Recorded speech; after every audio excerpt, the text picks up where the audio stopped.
This excerpt comes from J.J.C. Smart from Philosophy and Scientific Realism, and it is titled The Province of Philosophy. J.J.C. Smart has written Philosophy and Scientific Realism, Between Science and Philosophy and Ethics, Persuasion and Truth. He has been a professor of philosophy at Australian National University. No one answer can be given to the question, what is philosophy, since the words philosophy and philosopher have been used in many ways.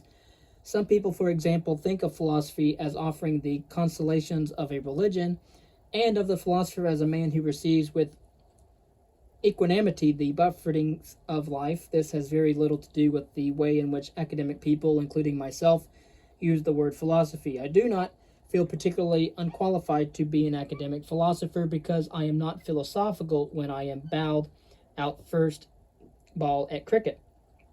As I propose to use the word philosophy, it will stand primarily for an attempt to think clearly and comprehensively about the nature of the universe and the principles of conduct.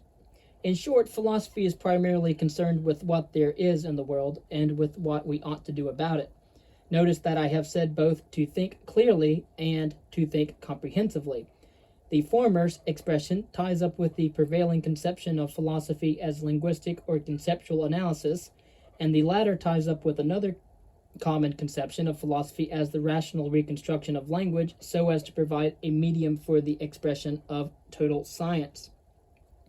Thus, a man might analyze biology in a certain way. He might argue, as I shall do, that living organisms, including human beings, are simply very complicated physiochemical mechanisms. This man might also analyze physics as the ordering and predicting of sense experiences. For the sake of argument, let us concede that such a man might be thinking clearly. He would not be thinking comprehensively. As biologist, he would be thinking of man as mechanism, as very much a part of nature, a macroscopic object interacting with its environment. As physicist, however, he would be thinking of this great world of nature just as a matter of the actual and possible experiences of sentient beings, and so in a sense he would be putting nature inside man. To think comprehensively, he would have to discover a way of thought which enabled him to think both as a biologist and as a physicist. Presumably, a comprehensive way of thought would be one which brought all intellectual disciplines into a harmonious relationship with one another. It may turn out there are some realms of discourse, such as theology, which cannot be brought into a harmonious relationship with the various sciences. Any attempt to do so may result in violence to logic or to scientific facts, or may invoke arbitrariness and implausibility. Consider the example, the implausibility of a theory which asserts that the mechanistic account of evolution by natural selection and mutation is broadly true, but that there is a special discontinuity in the case of man, to whom was superadded an immortal soul. If this is so, such anomalous branches of discourse will have to be rejected and will not form part of the reconstruction of our total conceptual scheme. So much for the moment about the nature of the universe or worldview part of philosophy. Let us now briefly consider the second part of philosophy, which is concerned with the principles of conduct. As has been generally recognized in modern philosophy, it is not possible to deduce propositions about what ought to be done purely from propositions about what is the case. It follows that the principles of conduct are by no means unambiguously determined by our general philosophy. Nevertheless, in their laudable objection to those who would deduce ethics from the nature of the world, and in particular to some of those biologists who would base ethics on the theory of evolution and the like, philosophers have tended to obscure the fact that our general philosophical and scientific beliefs may strongly influence our ethical principles. For example, if one of our principles of conduct were that we should do what is commanded by a personal God, and if our worldview were one which left no place for such a God, then this principle of conduct would have to be given up, or at least we should have to find some other reason for adhering to it. In this selection, which will be naturalistic in temper, I do not wish to concern myself with the general question of the legitimacy or illegitimacy of theology. The example of theology was brought up simply to show in a vivid way that metaphysics can be relevant to ethics.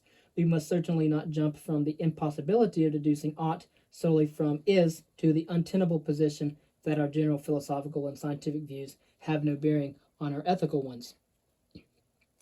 Philosophy and the elimination of nonsense. I have been suggesting a conception of philosophy as the attempt to acquire a synoptic view of the world. On this account of philosophy, it shares the tentative character of the sciences. We must never think that we have acquired, even in outline, the final truth, for science inevitably provides surprises for us, and we may have to make important revisions of even our most general notions. We may hope, however, that our synoptic account will be nearer to the final truth than is that of common sense. Now, in recent years, it has been argued in some quarters that in philosophy we are not concerned, as scientists are, with the distinction between truth and falsity, but with that between sense and nonsense. As philosophers, according to this conception, it is not our business to say what the world is in fact like. We must leave this to scientists and historians. What we can do, and what we are by our training particularly and peculiarly fitted to do, is to help to ensure that we, together with scientists and historians, at least utter falsehoods, that we and they do not fall into nonsense which has not even achieved the distinction of an intelligible falsehood. Let me illustrate the notion of nonsense by means of an example based on Alice in Wonderland. Suppose that a man came and said that he had seen a blinking cat's head which was unattached to a body.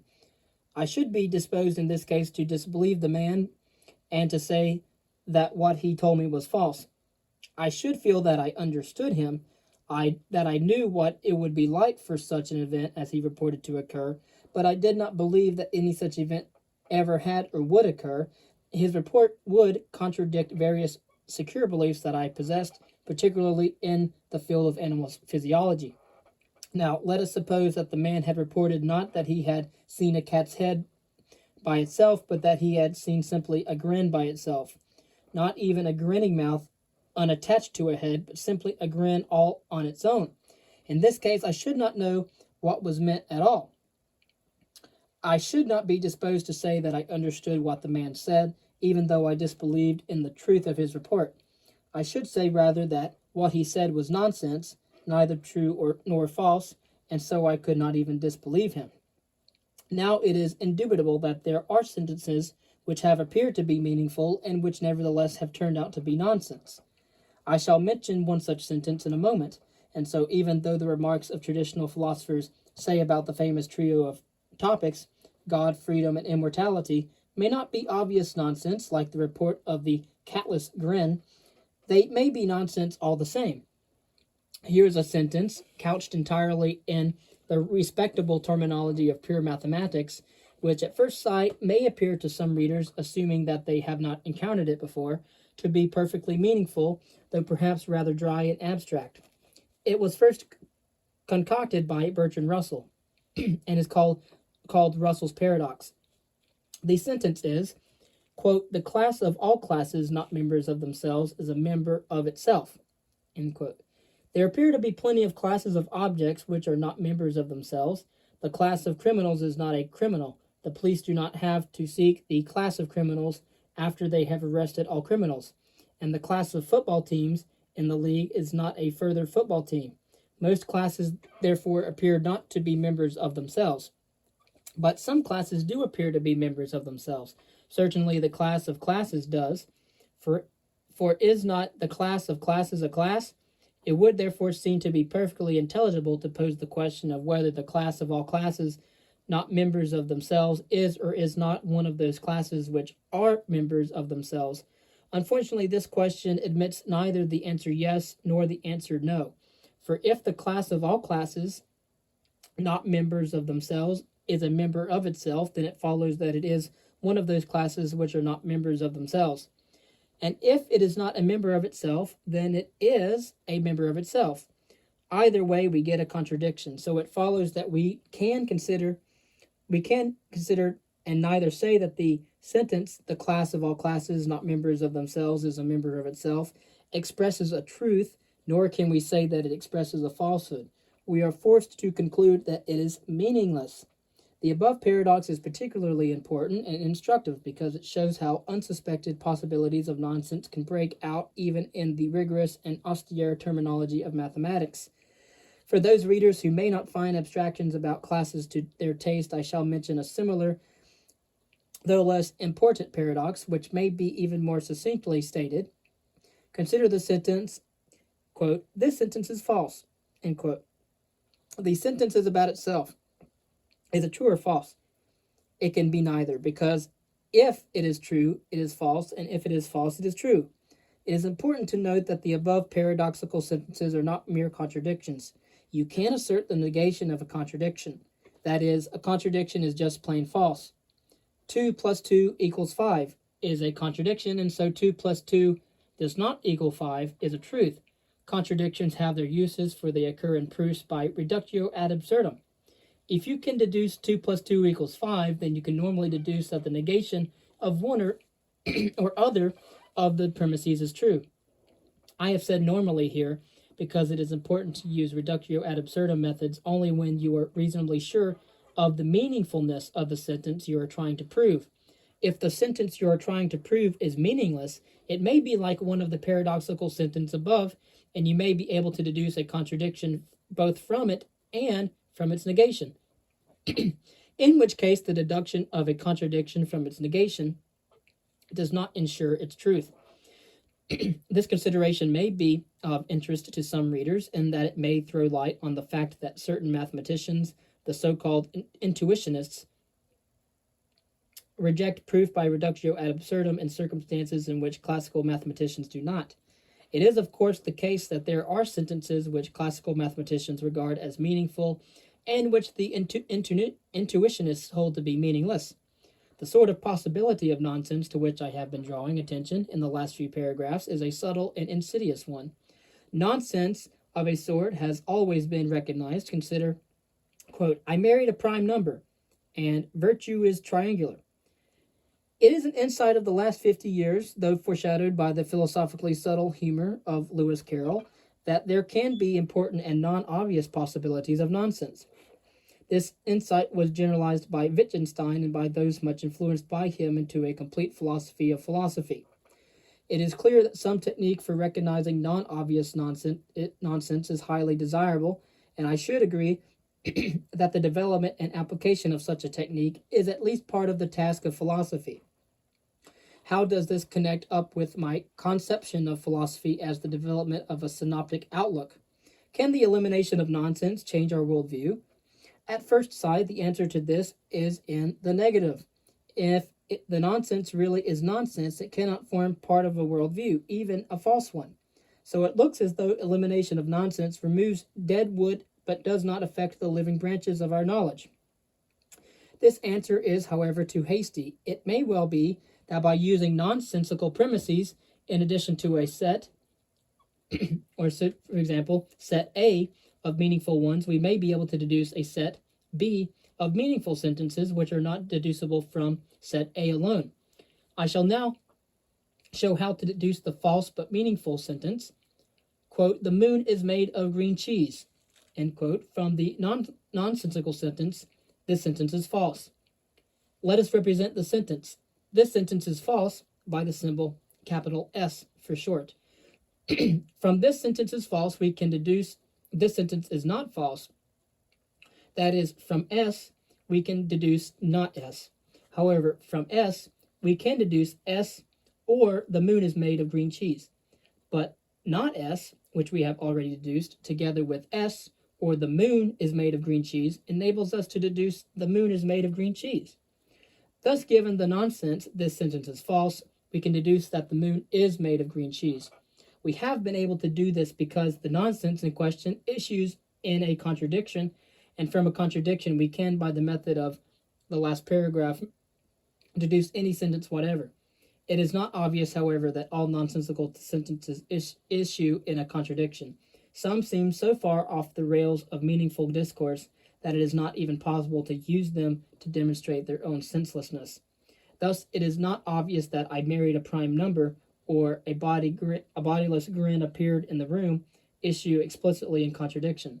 Nevertheless, my derivation of the proposition that the moon is made of green cheese should make it plausible that a philosopher should be able to deduce false conclusions from true premises if he or she makes this deduction through unrecognized nonsense. The deduction would, of course, be an incorrect one, but it would be incorrect in a very unobvious and subtle way. The detection of its incorrectness would depend on the detection of hidden nonsense. A good example of the sort of thing in the history of philosophy, suggested to me by D.M. Armstrong's, perhaps Aristotle's deduction of the false through meaningful proposition that the heavenly bodies are of a different substance from that of the earth. His deduction is by way of the nonsense that the heavenly bodies obey laws of the same nature as the laws of logic, i.e., laws of a sort of logical hardness. It may be thought that my example of a deduction that the moon is made of green cheese proves too much, for if it proves anything, it proves that from this sentence is false, or from a simple non-paradoxical contradiction, such as 2 plus 2 equals 5, we could deduce anything whatever. But philosophers, however metaphysical they may be, are not satisfied to assert any proposition whatever.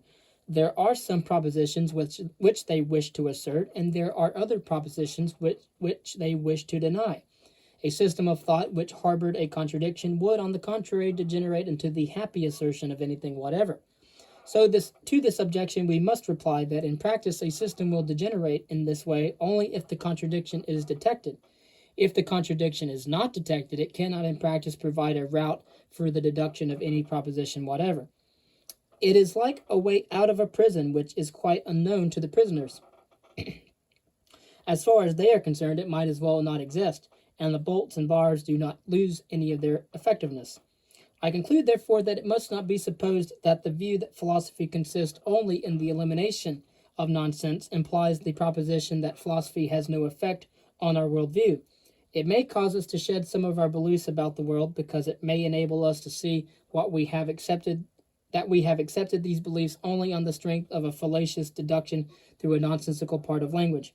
This conclusion is far stronger than another one, which is conceded by most philosophers, that the elimination of nonsense leads to clarity of thought and so helps the progress of the sciences. Philosophy is more than the elimination of nonsense. That philosophy is at least the elimination of nonsense and the clarification of thought is something of which I have not the least doubt. However, I should also wish to argue that philosophy is more than this, and that it is the business of the philosopher to decide between various synoptic hypotheses on grounds of plausibility. Of course, scientists have to decide between hypotheses, and with a slight oversimplification, we may say that they do so by means of observation and experiment. It may be, however, that no available method of experiment and observation will decide between two hypotheses. The philosopher may legitimately, I think, feel it within his or her province to speculate on the relative plausibilities of the two hypotheses if they are of such generality and importance as to the effect our overall worldview. For example, in the sequel, I shall be concerned to argue for the plausibility of the view that the human brain is no more than a physical mechanism, that no vitalistic or purely psychical entities or laws are needed to account for its operations. This type of philosophical thinking links up closely with the purely clarificatory sort of philosophy, since part of my strategy will be to try to expose confusions in a priori philosophical arguments for the opposite hypothesis. Of course, those who produce such a priori arguments will probably deny that what they are arguing for is a hypothesis. They will hold that their view is true as a matter of logic, just as a mathematical proposition perhaps is. I shall, however, indicate why I think that such philosophers are too sanguine in regard to philosophy as pure logic. A philosopher might have to decide between two hypotheses for which there not only is no available empirical test, but for which there could be no possible empirical test. I shall illustrate this point by reference to the hypothesis that the universe began to exist 10 minutes before I began writing this sentence, but with everything just as it was 10 minutes ago. Fossils in the rocks, photographs in the pocket, memory traces in the brain, light rays in the interstellar space, etc. Of course, this is not a hypothesis which any philosopher is likely to hold, though the English naturalist and biblical theologian Philip Goss produced a very similar theory in order to reconcile geology and the book of Genesis. Goss held that the world was created only a few thousand years ago, exactly as stated in the book of Genesis, but that God had also created the various Erodicanians, fossils, as if of prehistoric animals, plants, and so on, In short, he held that the world was created a few thousand years ago, just as in fact it was on the usual geological and evolutionary account at that time. Clearly, Gauss's theory was immune to empirical refutation, and he was extremely pained when both the scientific world and the theological world spurned his ingenious reconciliation. Nevertheless, though it is not a live philosophical theory, the hypothesis that the world began 10 minutes ago, just as it was 10 minutes ago, will serve to illustrate my methodological point. It is clear that no experiment or observation could upset the hypothesis that the world began 10 minutes ago, just as it was 10 minutes ago. If I mention our memories of last week's football match, the reply will be that these are not true memories. The football match never happened, but we came into existence 10 minutes ago, complete with pseudo-memories of the non-existent game. If I point to newspaper photographs of the football match, the reply will be that the newspaper, complete with photographs itself, began to exist 10 minutes ago, and so on. Some philosophers would say that since there could be no experimental or observational way of deciding the question whether or not the world came into existence 10 minutes ago, just as it was 10 minutes ago, the assertion or denial that the world began 10 minutes ago is without sense. This seems to me to be unplausible. There seems to be nothing contradictory in the notion of a world suddenly springing into existence in this way. Moreover, suppose that I am suffering from an intense toothache. I should not take kindly to the view that in a year's time there would be no meaningful difference between the hypothesis that the world exists now, complete with my toothache, and the hypothesis that the world will spring into existence next year, just as it will be next year, with pseudo-traces such as memories and empty gums, and as if of my present toothache. It is hard, therefore, without losing all sense of reality, to deny that the hypothesis that the world began 10 minutes ago, just as it was 10 minutes ago, is a meaningful one, though an unbelievable one. Indeed, though there are no possible observations or experiments which could distinguish between this hypothesis and the more usual one, there are considerations, hard enough they may be to formulate, of simplicity and plausibility, which should determine us to reject the 10 minutes ago hypothesis. For this hypothesis presents us with a cosmology depending on a highly complex and arbitrary set of initial conditions. If the 10 minutes ago hypothesis is accepted, then we have to take as a brute fact, for which no explanation could possibly be given, that 10 minutes ago there were certain footprints on the beach in South Australia, that there were certain light waves in the depths of intergalactic space that were there, and that claimed that there were certain definite photographs in my breast pocket, that there were certain types of pseudo-prehistoric bones in the rock strata. All these facts would have to be taken just flat and in principle inexplicable. Now it is true that on any hypothesis there is an element of arbitrariness in nature. Why have we 5 fingers rather than 4 or 6? Nevertheless, this arbitrariness can be understood as due to the element of sheer accident involved in the large-scale non-accident of evolution by natural selection.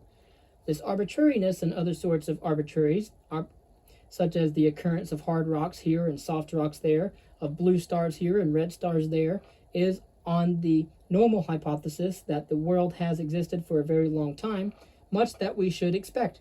It would be surprising, rather, if everything were neat and orderly, but this sort of arbitrariness is not like the extraordinary and universal arbitrariness of the initial conditions, which we find in the 10 minutes ago hypothesis. The example of the hypothesis that the universe began to exist 10 minutes ago seems to show that it is possible to choose on grounds of plausibility between 2 hypotheses between which there can be no empirical test. I shall myself consider one important case of this sort in Philosophy and Scientific Realism, when I shall argue for the view that our conscious experiences are to be identified with brain processes. Another possible view would be that our conscious experiences are not identical with brain processes, but that they are correlated with brain processes. Here, once more, we have, as we shall see, 2 hypotheses between which no empirical test could decide. I shall argue on plausible grounds for the former, materialistic hypothesis, against the latter, dualistic hypothesis. Before I can do this, I shall, of course, have to argue that certain a priori philosophical arguments against materialism are not as cogent as they seem at first sight to be. The plausible arguments I shall use are of various sorts, but one of these is worthy of specific mention. This is Occam's razor. It depends on the precept, do not multiply entities beyond necessity. This is a familiar maxim not only of philosophical method but also of scientific method.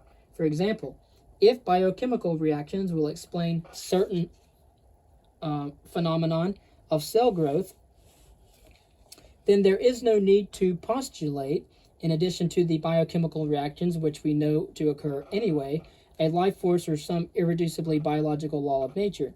Occam himself is popularly supposed to have applied his razor to the metaphysical problem of universals, though I gather that there is a good deal of doubt about the historical accuracy of this. It might turn out that in cases where we need to talk of universals, such as justice and whiteness, we could manage equally well by talking of the words just and white. If we can think of words as marks on a paper and the like, the trouble, of course, is that words, unlike particular inscriptions themselves, turn out to be universals. Then we can effect an economy. For we know that ink marks on paper and the like occur anyway, and if they will do all the explanatory tasks that are needed, we need not bring in the airy-fairy and altogether dubious entities, justice and whiteness. I suspect that considerations of plausibility, turning on the notions of simplicity and arbitrariness of Occam's razor and the like, have an important, indeed indispensable place in philosophical argument. This is partly because philosophy is carried out in a natural language, not in some artificial language, with rigid formation and transformation rules explicitly laid down as in a formal logical or mathematical system. Hence, though it is often possible to persuade another philosopher that he or she has landed themselves in inconsistency or in nonsense, and that he or she must therefore give up certain aspects of their tenets, it is never possible to prove this to him or her. He can always patch up the inconsistencies and nonsenses in his language by means of supplementary rules and hypotheses. We shall have to present an alternative in chapter 6 of Philosophy and Scientific Realism to the so-called libertarian theory of free will. At first sight, this theory is easy to refute, for the libertarian seems to hold that acting freely is something intermediate between being determined and acting by pure chance. Logic would seem to leave no room for such an intermediate possibility. The libertarian will reply that if I define pure chance as not being determined, then his acting freely is a subspecies of what I call pure chance.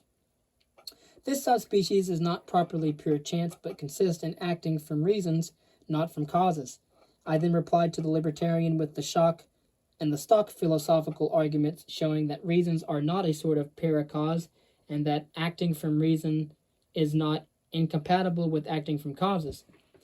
The obdurate libertarian is sure to prepare yet another line of defense and get around this objection in some way, as I well know from inconclusive philosophical discussions on this topic. This characteristic inconclusiveness of philosophical argument is a fact familiar to all philosophers. If they were to take it seriously, more of them would be favorably disposed to my conception of philosophy, as in part depending on merely plausible considerations. If a philosopher keeps on patching up his theory, we may try to persuade him that his way of talking is becoming more and more baroque and is ill-fitting to our scientific knowledge. The libertarian philosopher of free will may, if he is ingenious enough, render himself immune to our logical arguments, but only at the cost of great artificiality in his theory and at the price of bringing in great discontinuity in the story of animal evolution. Just where in the line of evolution the primates or sub-men or early men does this soul or power of free choice in the libertarian sense become superadded to man as he appears in the usual biological story.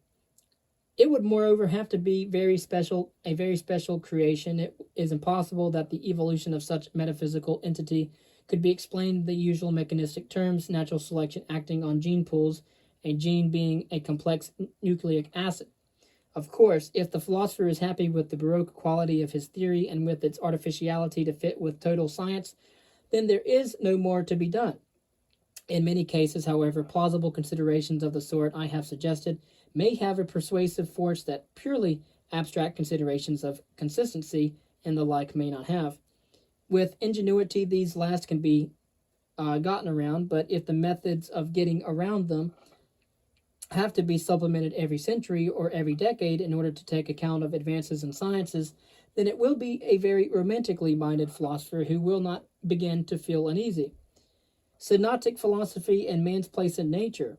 If philosophy is concerned in the manner suggested above with the rational reconstruction of our conceptual scheme, then it quite obviously covers a very wide field. There will therefore be some important issues which, for the purposes of this selection, I shall be content to leave to one side. For example, I shall not be concerned with the much vexed question of Platonism versus nominalism, that is, whether in addition to the concrete objects or events which exist in space and time, we must postulate abstract objects as well. For example, do mathematicians assert the reality of numbers and classes? The two parts of the previous question can indeed be amalgamated if we accept Freya's and Russell's analysis of numbers as classes of objects. In any case, in higher mathematics, it is essential to introduce infinite classes, i.e., classes of numbers. That a class in an abstract object can most easily be seen if we consider the null class, which can be described as the class of 20th century terrestrial unicorns. The null class is a perfectly good class, and because it has no members, there is no temptation to confuse it with the heap of its members. A class, unlike a heap, has a number. Consider the class of students who are in this room at a certain moment. It has, say, 10 members. Contrast the spatially scattered heap of human protoplasm in this room. This has no number. It is made up of 10 persons and 10 to the 15th living cells, and goodness knows how many molecules or atoms or particles. Now science, since it includes mathematics, apparently has to mention classes. Does this mean that we must accept classes as real things postulated by science, on a par perhaps with electrons or the far side of the moon? The reason why I shall not discuss this issue of Platonism versus nominalism, or of the reality of abstract entities, such as numbers, is that it has little relevance to the question of man's place in the universe. The connecting theme of this book will be the attack on anthropocentric or near-anthropocentric strains of thought and philosophy. I shall attack phenomenalist and subjectivist theories of mind and matter, space and time. The question of whether the universe contains Platonic entities is neutral to these issues. Of course, the days when man was thought to be physically at the center of the universe are long over, but I shall try to show a disguised anthropocentricity that prevails in many fields of philosophy. For example, traditional phenomenalism, in a sense, puts this great world of nature inside sentience. Indeed, as we shall see, phenomenalism has appealed to no less a man than F.P. Ramsey on account of its apparent power to tame the vast astronomical spaces that threaten to overawe him.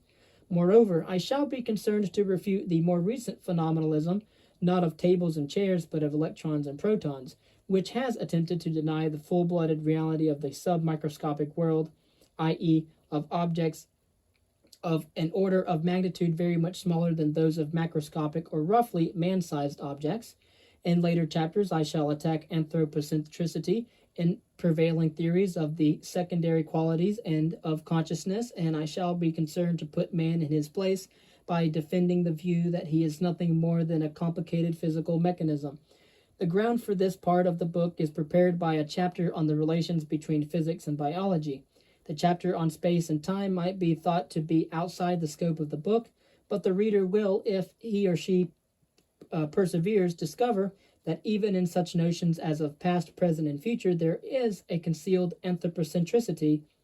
In the final chapter, there is a discussion of the relevance and lack of relevance of a materialistic metaphysics for ethics.